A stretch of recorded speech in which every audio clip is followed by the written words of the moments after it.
In Horizon Park, Spanish Town, at this house, in this area. Damian Hamilton, a deportee, is reported to have shot and killed 2 police officers and seriously injured 2 others before fleeing. One of those officers is Superintendent Leon Clunis, who was head of the operation. Still in hospital, he broke his silence today. He spoke with Radio Jamaica's Emily Shields on the hotline. I'm holding on. There was a purpose for it. God has a purpose for you. Mm-hmm. You sound really strong, Superintendent. I'm a strong man. I take care of my family. Yes. Are you in any pain? I'm not really. I mean, you're taking good care of me there. Now, amidst rumors of a botched operation, Superintendent Clunis insisted sufficient officers were present. We had enough persons there. The man just surprised us after we would have done a lot of work in the yard, and we're done.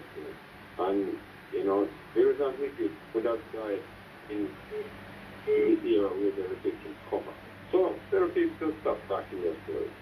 That's my family there. That's my family there. In the meantime, Superintendent Clunis made a public request. Thank you to pray for the entire family and the big family, because I have missed out a lot really, I can't tell myself. The man who police say was the shooter, Damian Hamilton, was killed in an operation in Corville Garden, St. Andrew, 12 hours later the same day, June 12. Corporal Dane Biggs and Constable Decarda Hilton were killed, and Superintendent Clunis and another officer injured in the early morning operation. He died in the Kingston Public Hospital earlier this afternoon. Now, Superintendent Clunis is the 3rd officer to have died following an operation in Horizon Park, St. Catherine recently. Our reporter, Kirk Wright, is at the hospital and now reports. Superintendent Leon Clunis was cleared by doctors to go home at 11 this morning, and by then he began bidding hospital staff goodbye. Hospital sources say his wife was with him and that he was in good spirits. But things began to go downhill for him while hospital staff were in the process of moving him off the ward to his wife's vehicle. We learned that he began complaining of shortness of breath, and that he was then placed back in his bed where hospital staff tried to revive him but failed. He passed today, this afternoon, sometime after 3 o'clock, when we get the call. We are all shocked. His wife, who had come to collect him, was whisked away in a waiting vehicle from the eyes of the media, who by that time had converged at the Kingston Public Hospital. His colleagues came out in a show of support. Chairman of the Police Officers Association, Superintendent Wayne Cameron, says Clunis called him earlier today to remind him he was going home. He says that has made the news of Clunis' passing even more shocking. Superintendent Cameron says the number of police casualties from the Horizon Park shooting now stands at 3, and with that, he again raised the issue of police engagement. This is something that we need to look back at as an organization, how we approach our operations.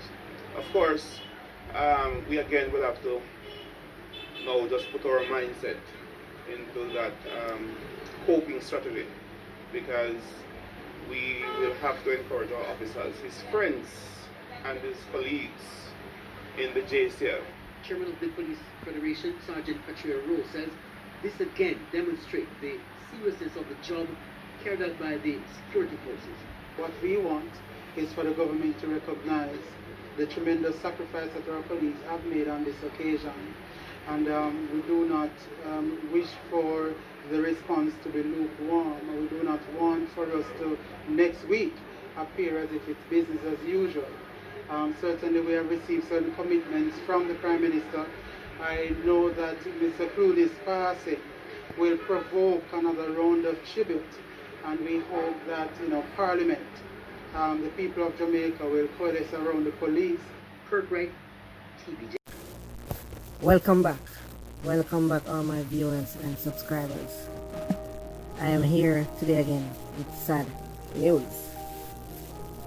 News that had shocked and saddened Jamaicans who had rallied around the family and the Jamaica Constabulary Force in the wake of the June 12 shooting incident on the outskirts of Spanish Town that had claimed the lives of 2 cops and injured 2 others, including Clunis. Superintendent Clunis was shot over 8 times. I didn't even know that was how many times he got shot. So he had gotten shot over 8 times, and he had lived for 18 days and had appeared to be making significant strides before he encountered unforeseen complications. SSP Lindsay had confirmed that Superintendent Clunis had passed away on the 30th of June 2020 at approximately 3 p.m. She said they were quite shocked when they got the call that Superintendent Clunis had passed away, because a few minutes before that he was in high spirits. His recovery was going well. He was being prepared to be discharged from the hospital, as a matter of fact, and they were awaiting his medication so that he could leave. But before he could leave, he had developed complications, and the medical team wasn't able to revive him, and he sadly passed on.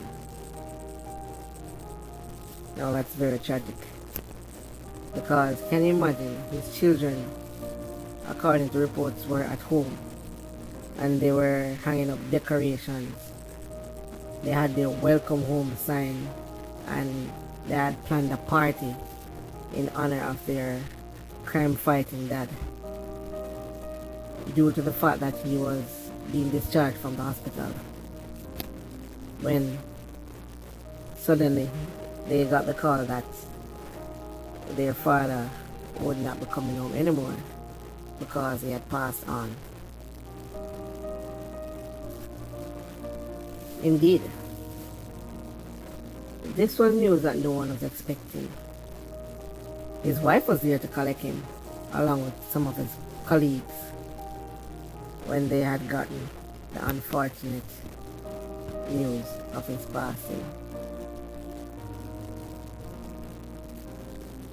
Superintendent Clunis had even done an interview a couple weeks prior to a media personnel as to what had taken place on June 12 between the policemen and Damien Hamilton.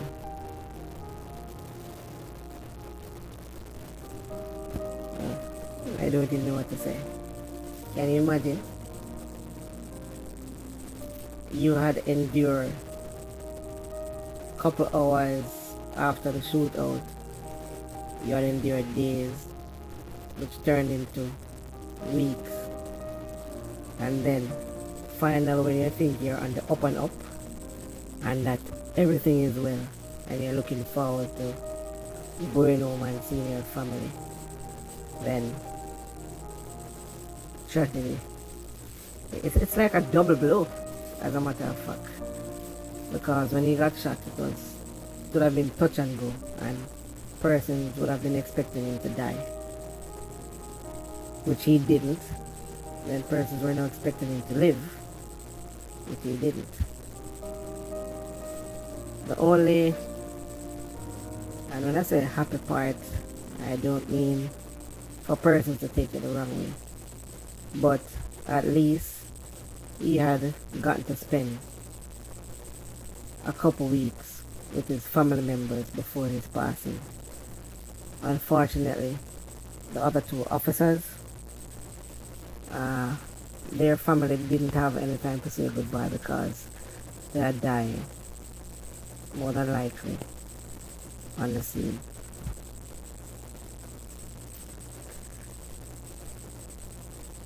Well, it's a sad state of affairs, and I keep saying that persons should try to be as informative as possible, because the way our things are nowadays, we cannot and we shouldn't take anything or anyone for granted, because none of us know when it is that it will be our calling. No man knew at the time, the minute nor the hour, when our lives will come to an end.